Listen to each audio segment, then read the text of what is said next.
اعلیٰ حضرت جناب عثمان بزدار صاحب وسیم اکرم پلس سے شیر شاہ سوری کے قد کاٹ تک تو پہنچنے کا سفر طے کر چکے ہیں۔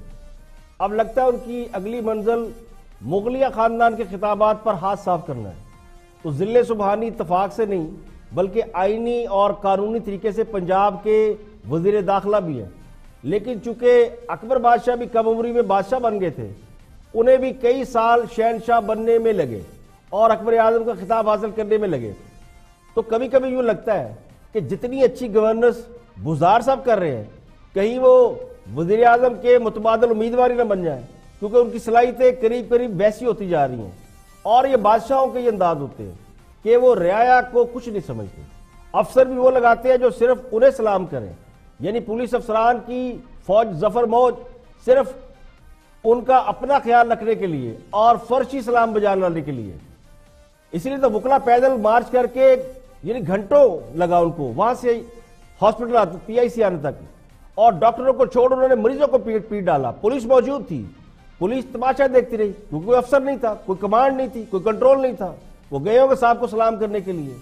تو رعایا اس بات پر لڑ لڑ کر پاگل ہو رہی ہے کہ کون غلط ہے اور کون صحیح ہے۔ وہ کہتے ہیں پوت کے پاؤں پالنے میں نظر آ جاتے ہیں، اور نالائق ثابت ہونے کے لیے 35 سال حکمرانی کی ضرورت نہیں ہے، وہ 2-4 روز میں پتہ چل جاتا ہے۔ لیکن مسئلہ ایک دو بندوں کے لائق یا نالائق ہونے کا ہے ہی نہیں۔ یہاں تو جیڑا پنو لا لے، چینی کونسل خانے کا واقعہ ہوتا ہے تو فیصل واڈا کاؤ بوائے والا ہیٹ پہنتے ہیں اور جیب میں ریوالور لے کے پہنچ جاتے ہیں، دہشت گردوں سے جنگ کرنے پہنچ جاتے ہیں۔ وکلا اور ڈاکٹروں کی لڑائی میں فیاض حسن چوہان پرتھوی راج چوہان بن کر پہنچ جاتے ہیں۔ جو کرنے کے اصل کام ہے وہ کرتے نہیں ہیں، جو ان کے کرنے کام ہے، یعنی جو ان کے کرنے کے کام ہے ہی نہیں اس میں جا کر گھستے ہیں۔ وزیر اعلیٰ صاحب سے وزارت اعلیٰ نہیں سنبھالی جاتی، وہ محکمہ داخلہ بھی اپنی جیب میں رکھ کر بیٹھے ہیں، اور یہاں داخلی مسائل اتنے ہیں کہ ایک کے بعد ایک مسئلہ سامنے آ رہا ہے۔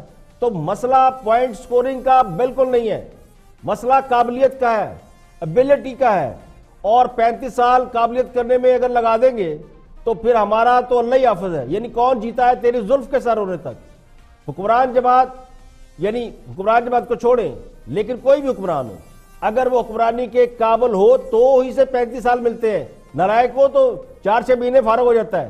لیکن اگر کوئی حکمرانی کے قابل ہی نہ ہو تو اسے 35 دن بھی نہیں ملتے۔ اگر تو حکمران جماعت یہ سمجھتی ہے کہ وہ 35 سال بعد اس قابل ہوں گے کہ ان کا مقابلہ شہباز شریف یا سابق حکمرانوں سے کیا جا سکے گا، تو پھر انہیں اپنے گریبان میں ایک بار جھانکنا ضرور چاہیے کہ وہ کیا کہہ رہے ہیں۔ سرائکی کا ایک محاورہ تو سب نے سنا ہوگا، رولتے گئے ہیں پر چس بڑی آئی ہے۔ تو وزیر اطلاعات پنجاب فیاض حسن چوہان صاحب نے وکلا سے مار بھی کھائی، دوڑ بھی لگائی، چند صحافی وہاں نہ ہوتے تو شاید ان کی جان بھی نہ بچتی۔ پھر انہوں نے یہ بھی دعویٰ کیا کہ انہیں اغوا کرنے کی کوشش کی گئی، اب دعویٰ کر رہے کہ میں نے سب کچھ ٹھیک کر دیا، اور ایک اور دعویٰ کر لیا کہ وہ نہ ہوتے تو وکلا لاشیں گرا دیتے۔ یعنی اب تک تو وکلا پر یہ الزام ہے کہ انہوں نے اپنے غصے کو نکالنے کے لیے جس مقام کا انتخاب کیا وہ غلط تھا، انہیں پی آئی سی جا کر نہیں لڑنا چاہیے تھا جہاں مریض زیر علاج تھے۔ لیکن وزیر صاحب اس سے بھی 2 ہاتھ آگے نکل گئے ہیں، اس سے بڑا الزام لگا دیا ہے کہ لاشیں گرا دی جاتی۔ یہ ٹھیک ہے کہ ڈاکٹروں نے جس طرح وکلا کا مذاق اڑایا وہ نہیں اڑانا چاہیے تھا، وکلا پروک ہوئے، اور یہ بھی درست ہے کہ وکلا کا جواب دینے کا طریقہ کار ٹھیک نہیں تھا، لیکن اس کو دہشت گردی قرار دینا یا کچھ قاتل قرار دینا یا یہ کہنا کہ جی وہاں لاشیں گرانے کے لیے گئے تھے تو یہ درست نہیں ہے۔ چوہان صاحب پر تشدد کی سب نے مذمت کی ہے، خواہ وہ اپنے ہوں یا پرائے ہوں، لیکن اس واقعے کے بعد سے جس طرح وہ اس کی مائلیج لینے کی کوشش کر رہے ہیں، خود کو ہیرو ثابت کرنے کی کوشش کر رہے ہیں، تو کبھی وہ الزام لگاتے ہیں کہ جی پی ایم ایل کے بندے تھے انہوں نے یہ کام کیا۔ اگر پی ایم ایل کے بندے ہوتے تو پھر لاشیں گرانے سے کون روک سکتا تھا؟ تو ظاہر یہ کرتا ہے کہ وہ اب بھی اس پر سیاسی پوائنٹ سکورنگ کر رہے ہیں، اور انہوں نے اس پہ تو بات نہیں کی جو وزیر اعظم کے ایک بھانجے کی ویڈیو زیر گردش ہے، وہ بھی سب نے دیکھی ہے۔ اگر آپ کہتے ہو تو میں آپ کو دوبارہ دکھا دیتا ہوں کہ اس ویڈیو میں کیا تھا، ذرا دیکھیں وہ ویڈیو۔ تو اس پہ تو چوہان صاحب نے کوئی بات نہیں کی۔ بات کرنے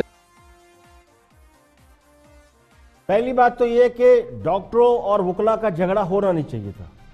بالفرض اگر نوبت جھگڑے تک پہنچ بھی گئی تھی اور وکلا پروٹیسٹ کرنا چاہتے تھے تو پھر علامتی ہڑتال پر چلے جاتے جیسے آج گئے ہیں، معاملہ سب کے نوٹس میں آ جاتا کہ وکلا سے کوئی زیادتی ہو رہی ہے.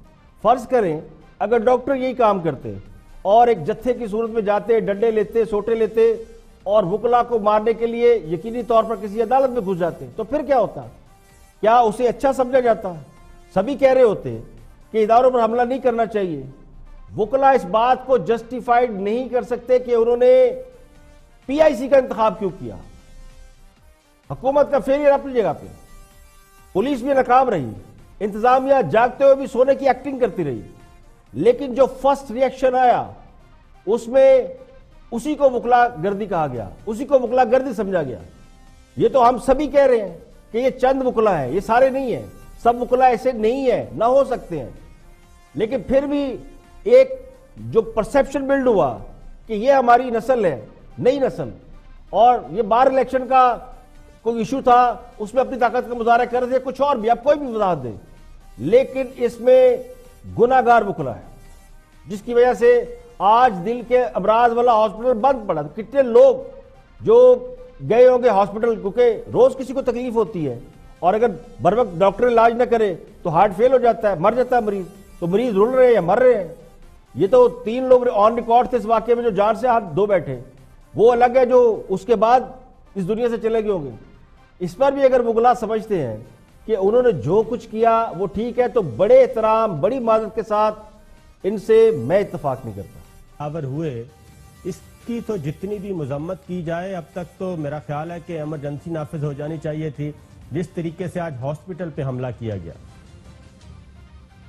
نہیں دیکھیں, بات یہ ہے کہ جو حملہ ہوا ہے ہسپتال پر اور جو وہاں واقعات آئے ہیں وہ ساری دنیا نے دیکھ لی ہیں اور رپورٹ کی جا رہی ہے. لیکن 3 چیزوں کا مجھے آپ جواب لے کے دیں کہ 4-6 کلومیٹر سے جلوس سینکڑوں کی تعداد میں آیا ہے. اس وقت انتظامیہ کہاں مر گئی تھی, پولیس کدھر تھی, اور حکومت نام کی شے کہاں تھی جس کے بڑے آپ پرچارک بنتے ہیں اور منع کرتے ہیں. اور کل ہی میں نے کہا کہ بھائی وہاں کابینہ کے اندر کیا ہوا ہے وہ ذرا میں بات کر لوں. آپ نے کہا نہیں کل کر لینا, کل کر لو, جڑا چل چڑھایا ہے. اور اب جو ہوگا یہاں وکیل علیحدہ ہڑتالیں کریں گے, ڈاکٹر علیحدہ کریں گے, مریض علیحدہ مر رہے ہیں, آج مر گئے ہیں. اور مجھے تو شبہ ہے کہ کہیں انتظامیہ اور پولیس سے کچھ ایلیمنٹ بھی ہڑتال نہ کر دیں, کیونکہ جو یہاں طوائف الملوکی کا ماحول بنایا ہوا ہے, اور جس طرح فیلڈ ڈے جس کو انگریزی میں کہتے ہیں نا, it was a field day for Muslim league, انہوں نے کالی وردیاں, کالے کوٹ, اپنا پیسہ, اپنے لوگ جو ہیں ادھر حملہ آور کرائے براڈ ڈے لائٹ میں, اور حکومت نام کی شے یہاں موجود نہیں تھی. معاف کرنا, یہاں لوگوں کو مجرے دیکھنے اور وہاں سے پولیس منہ چھپا کے واپس. یہ میرے دوستوں کی مہربانی ہے کہ انہوں نے پاکستان ٹیم کی آسٹریلیا سے شکست کا ذمہ دار پی ایم ایل این کو قرار نہیں دے دیا, اور یہ جو موسم اچانک سرد ہو گیا, بارش ہو رہی ہے, اس کا ذمہ دار انہوں نے نواز شریف کو قرار نہیں دیا. تو ان کا کوئی قصور نہیں ہے, نہ اس بیماری کا کوئی علاج ہے. اب یہ لگ گئی ہے تو لگ گئی ہے. ڈاکٹروں اور وکلا کی لڑائی میں سیاست اور سیاسی جماعتوں کا عمل دخل, یہ ان کی ذہنی اختراع ہو سکتی ہے. حالانکہ اس میں پرائم منسٹر کے بھانجے کا نام بھی آ رہا ہے, ان کی ویڈیو بھی ہے جس میں وہ پتھراؤ بھی کر رہے ہیں اور پولیس میں ان کو جلاتے ہوئے نظر آ رہے ہیں. تو کیا یہ کہا جائے کہ یہ کام خود حکمران جماعت نے کرایا, اس لیے ان کا پولیس نے راستہ نہیں روکا؟ تو کسی پر بھی الزام لگانے سے پہلے حقائق ضرور دیکھ لینے چاہیے. سوال یہ کہ پنجاب میں اگر طوائف الملوکی کی صورتحال ہے تو اس کا ذمہ دار کون ہے؟ پاکستان کا سب سے بڑا صوبہ جسے پرائم منسٹر خود مانیٹر کرتے ہیں. یہاں یہ صورتحال ہے کہ گورننس نام کی کوئی چیز نہیں ہے, پولیس کوئی ذمہ داری نہیں لیتی, بیوروکریسی کام نہیں کر رہی, افسران تبادلے ہو جاتے ہیں تو کام پھر بھی نہیں کرتے. پھر بھی وزیر اعلیٰ پنجاب کی بڑی مثالیں دی جاتی ہیں کہ انہوں نے بڑے مارکت الرا کام سر انجام دیے ہیں. ان کے کارناموں پر ایک کتاب بھی چھپ چکی ہے, وہ بھی انگلش میں, اور خود چاہے گزار صاحب اس نے پڑھ سکے. تو یہاں یہ صورتحال ہو, وہاں یہ توقع کرنا کہ کچھ بھی ٹھیک ہو سکے گا, یہ بڑا مشکل ہے.